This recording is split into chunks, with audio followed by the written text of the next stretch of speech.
Who does that? In the safe, she was kicking and screaming, and he tried to choke her, and he violated her for the second time. In the midst of all, he realized she wasn't going to stop screaming, she wasn't going to stop kicking, she wasn't going to stop fighting. So he took a weight that was 2 kgs and hit her on the head.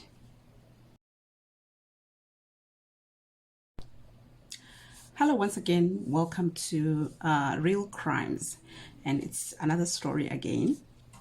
So for this story, we are going to South Africa. Yes, South Africa, Cape Town, in the Western Cape. So in the Western Cape, we're going to find a girl called Uyinene. I hope I'm pronouncing her name correct, right? So she was a freshman student at the University of Cape Town, UCT, and this was 2019. So Uyinene is settling in. She's a freshman. She's excited about going to college and just the freedom of being a university student, and everything is okay. Everything is working out. So she's expecting a parcel, and then she decided to go to the post office to find out if a parcel had arrived. So she went to Clay Inch post office. I hope I got the name correct again of the post office. So at the post office, she met Luyanda. Luyanda was a 42-year-old post office attendant. Oh, by the way, Uyinene was only 19 years old. She was fresh out of high school. And a freshman at the UCT. So when she got to the post office, Luyanda told her that the package that she was expecting was not yet there, so she would have to come back and check again. 2 weeks later, in August, on the 24th of August 2019, Luyanda saw Uyinene just minding her own business, walking around, and told her that she must come to the post office because her package had arrived. Uyinene went there, and she was excited, obviously, to go and receive her package. When she got there, the post office attendant made sexual advances towards her. According to him, she frowned at that, and she looked scared. But that did not stop him. So what does he do? When he realized that he wasn't going to have his way, he grabbed her by the waist and pulled him closer to her and forced himself on her. He violated her once. When he was done, she stood up and took for the hills. She started running towards the door, but he ran after her and knocked her down to the ground. All this is according to him.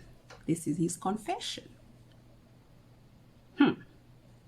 He knocked her to the ground and dragged her to the post office safe.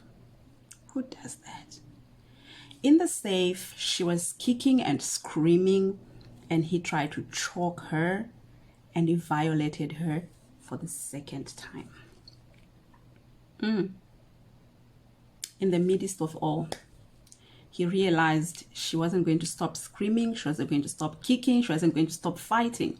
So he took a weight that was 2 kgs and hit her on the head. And she was gone. She was gone. When he realized what he had done, he left her. He locked the post office, went for some drinks. I don't know, maybe he was trying to calm his nerves. Maybe he was trying to gather strength to do whatever he wanted to do afterwards. I don't know. But he went out and started drinking. He came back later and covered her with some cushions, a blanket, a jersey, just to make sure nobody sees her in the safe. And then he went home. and he slept like nothing happened.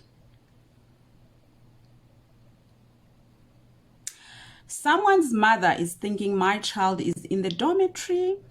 She's had a dinner, now she's sleeping, but this child was lying dead in the post office safe. So the following day, Luyanda gets back to work and he finds that there's blood everywhere. The whole place was blooded because she was bleeding and bleeding and bleeding. And yeah, he quickly cleaned up everything before the customers come, before anybody noticed it, and waited for the night. When it was dark, he took her body and put it in a postal mail bag, a big one, and put it there. And he took her, put it in his car, drove to Khayelitsha. There he dug a shallow grave, put her body there, doused it in petrol, and burned it. Boom. He burnt the body. Luyanda. Luyanda. Why? So whatever we do, even in the covers of darkness, there's always somebody watching. There's somebody who's always seeing. And, you know, nothing done in the light stays, no, nothing's done in the dark stays in the dark. Somebody is bound to see. Somebody is bound to witness. Somebody is bound to be suspicious. So somebody was suspicious.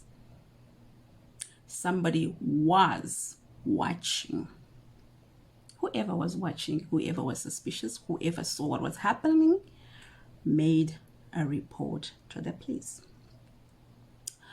Luyanda was arrested and they found, he decided that he was going to confess because they decided to strike a deal with him, a plea bargain kind of thing, not to waste the court's time. So yeah, he decided he was going to confess and he was going to take the police to where everything happened and do the indications, which he did. He took them to the post office. He showed them what happened. He took them to this shallow grave where he burned this poor child's body and indicated everything that happened. After confessing and pleading guilty to 2 counts of rape and 1 of murder, Luyanda was given 1 life sentence for murder and 2 life sentences for the 2 counts of rape. Is that even possible? How does that even happen? Like, how many times does a person leave? You know, I can never quite wrap my head around that thing of being given 3 life sentences, 2 life sentences. Like, how do you do that? How do you calculate that? But anyway, there is such a thing as 2 life sentences. So in total, he was given 3 life sentences, right? And he was given 5 years for defeating the ends of justice by burning this poor child, burning this poor child's body and everything. He was trying to defeat the ends of justice. He was trying to bury the evidence that he ever did anything. So he was also charged with that. He was given 5 years. And obviously the 5 years would run concurrently with the life. So when he finishes the first 5 years, he's like, okay, 1 down. I'm left with 3 life. I can't imagine. I mean, I think at one stage he even gave up, like, okay, I'm gonna die here. I might as well just accept it. So anyway, in the High Court in the Western Cape, Luyanda was given all these sentences that he was supposed to serve, and he's only going to be eligible for parole after at least serving at least 25 years. So he was sentenced in November of 2019.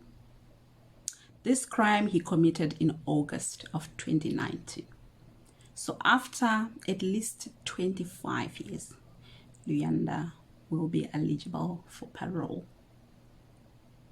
But that's a long time, right? That's a long time.